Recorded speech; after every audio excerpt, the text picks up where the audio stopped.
Dimanche et c'est vidéo couple. Et j'ai envie de vous parler aujourd'hui de comment retrouver le désir par la sécurité émotionnelle.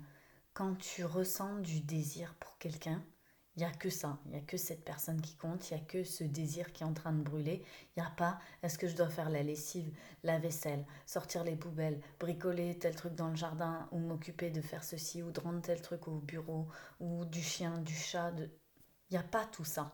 Il y a juste le désir pour la personne et c'est tout. Et une vraie, une vraie connexion, un vrai feu intérieur qui monte. Et quand l'autre personne de ton couple n'a plus de désir pour toi, c'est pas que tu ne lui plais pas ou qu'il n'y a plus d'amour ou que t'es pas assez bien physiquement entretenu ou quoi que ce soit, ça n'a rien à voir avec ça. C'est simplement que émotionnellement, il n'y a pas la sécurité pour déposer toutes les choses qu'il ou elle ressent.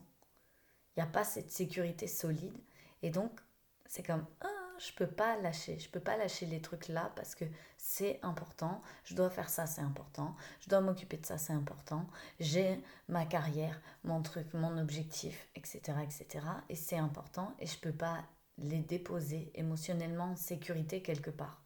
Dans mon couple, il n'y a rien qui soit assez solide pour poser ça. Et c'est là qu'on perd le désir, quand on n'a pas de sécurité émotionnelle. La sécurité émotionnelle, c'est quoi? Ça veut dire que tu peux déposer tes émotions dans ton couple, parler de ce que tu ressens, sans, sans qu'on veuille ni te changer, ni réparer ce que tu ressens, ni essayer de faire quoi que ce soit et qu'on puisse toujours t'aimer et te regarder, même quand tu vis une émotion. Ce que ça demande pour la personne en face qui reçoit et accueille les émotions, ça demande simplement de créer un espace d'ouverture et d'accueil pour ces choses-là. Comme ce n'est pas la personne qui est en train de changer ou de péter un câble ou de je sais pas quoi, c'est juste la personne qui vit quelque chose à ce moment-là que tu ne comprendras peut-être jamais, que tu ne ressentiras peut-être jamais dans ta vie. Et elle a juste besoin d'un espace pour poser ça, cette personne. Et si elle ne le trouve pas, elle va continuer à le garder en elle et en elle. Et alors moi, ce que j'apprends, c'est quand même l'autonomie. Donc, dans ce genre de cas, j'apprends à la personne, tu dois te créer une sécurité intérieure. Tu dois te créer, toi, tes endroits solides et tes espaces où tu peux poser tes propres émotions. Parce qu'on ne va pas passer notre temps à compter sur tout le monde pour des choses qui ne nous correspondent qu'à nous. Mais dans un couple, on a envie d'évoluer à deux ou à plusieurs, peu importe quel type de couple on est, et on a envie de partager, de pouvoir échanger. Et c'est comme si je te disais, tiens, j'irais bien me balader aujourd'hui. Et que la réponse c'est, pourquoi tu veux aller te balader? Bah, je sais pas, j'ai envie de prendre l'air, tout ça. Non, non, non, t'as pas envie de prendre l'air. Arrête de faire du cinéma, t'as pas envie de prendre l'air.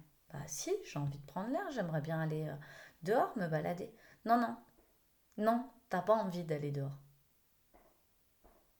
Ça, c'est ce que vous faites quand vous venez dire à une personne, non, ce n'est pas ce que tu ressens n'est pas valable, en gros. Vous imaginez vivre ça tous les jours? Bah, parfois, dans des couples, c'est ce qu'on vit quand on exprime ce qu'on ressent et en face, on a quelqu'un qui dit non, je veux pas que tu ressentes ça. C'est pas, ça sert à rien. Ben non, parce que moi j'ai fait ci, ça, donc tu dois pas ressentir ça. Et donc, dans le couple, tu as souvent une personne qui va être très libre, libérée sur ce qu'elle ressent, qui va partager ça, et tu vas avoir une autre personne qui va ne pas vouloir recevoir tout ça et qui va vouloir contrôler l'autre dans ce qu'elle vit. Le contrôle n'est pas de la sécurité. Le contrôle, c'est juste un semblant. Ça te fait croire que tout est sous contrôle et si tout est sous contrôle, tout va bien. Mais c'est juste te faire croire. C'est passager. Le moindre chose qui bouge dans le système et paf, tout tombe par terre. Pas de sécurité, pas de désir. Pas de sécurité, pas de désir. Et donc, du contrôle, c'est pas de la sécurité. C'est juste essayer de contrôler l'autre personne pour qu'elle se sente bien, que les choses se passent bien, que tout aille bien, que tout soit bien lisse et rond et qu'on n'ait pas de problème et qu'on puisse vivre en paix. Parce qu'on compte sur ça pour vivre en paix. Alors qu'on peut vivre en paix au milieu de tout un chaos. Un chaos de situations et de choses. Mais ça, c'est une autre discussion. Donc, là où je vous amène à regarder, c'est, ok, est-ce que mon ou ma partenaire peut déjà exprimer ce qu'elle ressent sans que j'essaye de contrôler, de trouver une solution, de faire qu'elle aille mieux, de pas vouloir l'écouter, d'éviter la discussion. Est-ce que je me sens à l'aise, moi, avec le fait que la personne dans mon couple vive des choses et des émotions à sa manière? Oui, non. Non? Ok, c'est la première étape.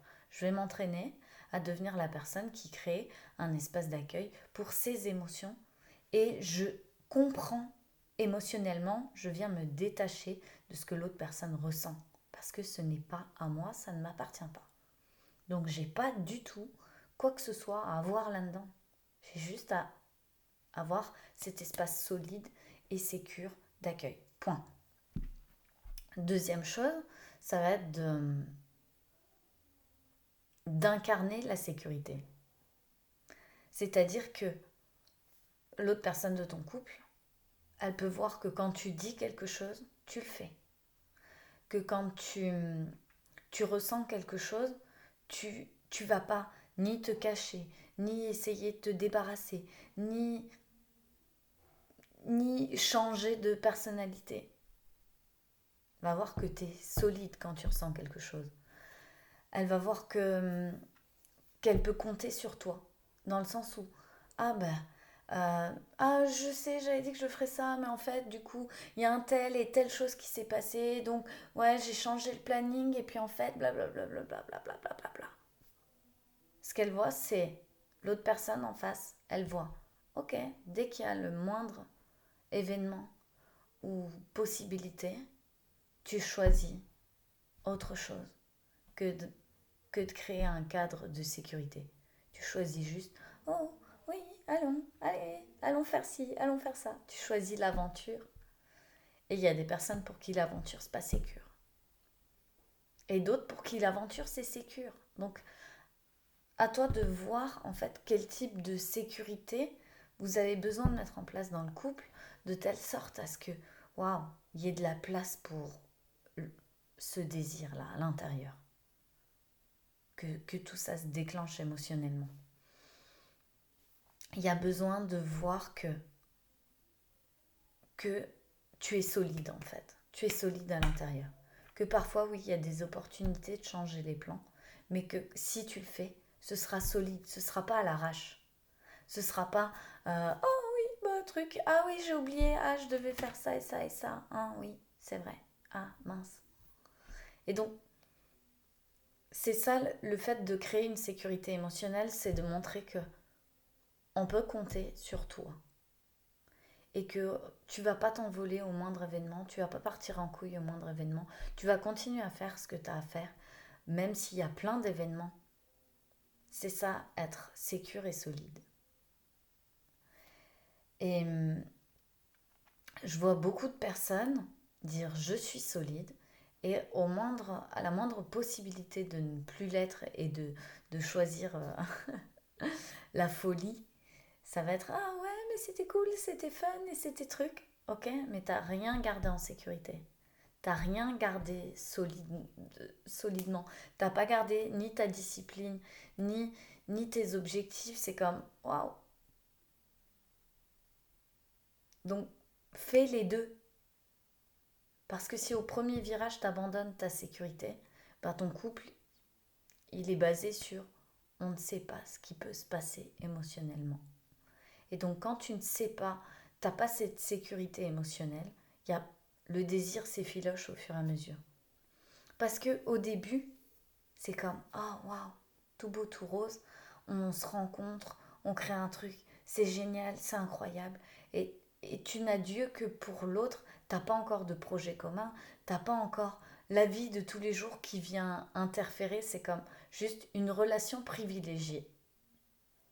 Et puis, au fur et à mesure du temps, tu as les habitudes qui viennent s'installer, tu as le quotidien qui prend de la place, tu as les obligations qui prennent de la place, tu as les objectifs, les choses. Et petit à petit, la, le couple, la relation en elle-même, elle peut s'effilocher. Parce que il y a tout ça, et tout ça sont des bonnes raisons de venir abandonner un peu la relation, de venir dire ah oui mais bon tu comprends, j'avais ça à faire en premier, j'avais ça à faire avant, j'avais ça, nanana, de prioriser tout sauf ta relation et ta sécurité émotionnelle dans la relation. Et donc comme il n'y a plus de sécurité, ni de cadre, ni de ok sur quoi repose la relation, eh bien il n'y a plus de désir. Voilà ce que j'ai à vous partager aujourd'hui. Euh, Bien sûr, faites-le pour vous, en fait. N'attendez pas que l'autre le fasse pour vous. Faites-le pour vous-même. Créez-vous cette sécurité émotionnelle. À quel point vous pouvez compter sur vous-même. Si je regarde, ah oui, je ne peux pas compter sur moi parce que je ne vais pas au bout de mes projets, je ne vais pas au bout de mes idées, ou je vais pas... quand il se passe quelque chose, bah, j'utilise la situation et tout ce qui se passe comme excuse pour ne plus me concentrer sur ce que j'avais à faire.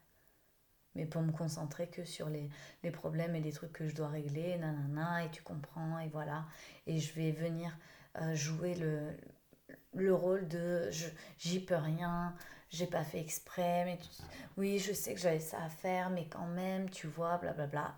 Et j'incarne pas la sécurité, j'incarne pas la solidité, j'incarne juste de la vie peut faire ce qu'elle veut de moi, j'ai zéro pouvoir. Voilà ce que je suis en train d'incarner.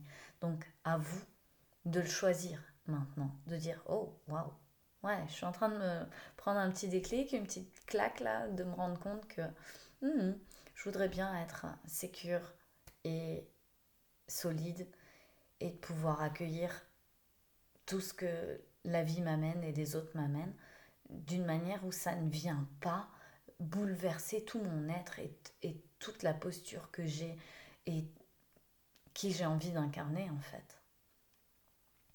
C'est juste tellement, tellement, tellement important pour tout un tas de choses. Parce que dans votre couple, ça laisse de la place au désir, ça laisse de la place à prioriser la relation, ça laisse de la place à entretenir ce feu, en fait.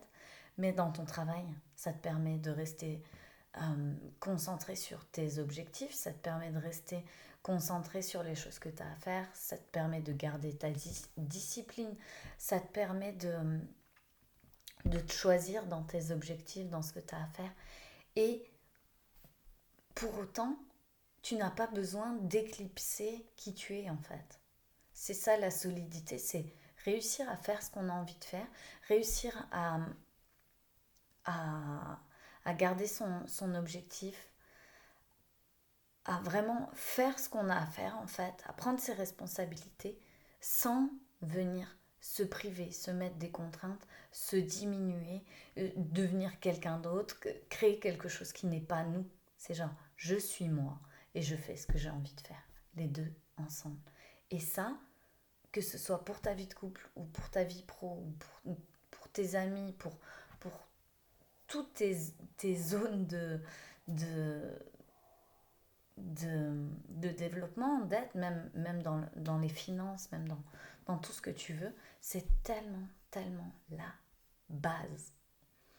Donc je vous invite à vous entraîner là-dessus, sur votre solidité, sur votre manière d'accueillir les gens, de les laisser exister auprès de vous, à côté de vous, sans avoir besoin de les contrôler, de les diminuer, qu'ils soient d'une certaine manière pour pouvoir vous sentir en sécurité. Travailler sur votre sécurité intérieure. C'est la base, la base, la base. Voilà. Je vous embrasse et je vous dis à demain.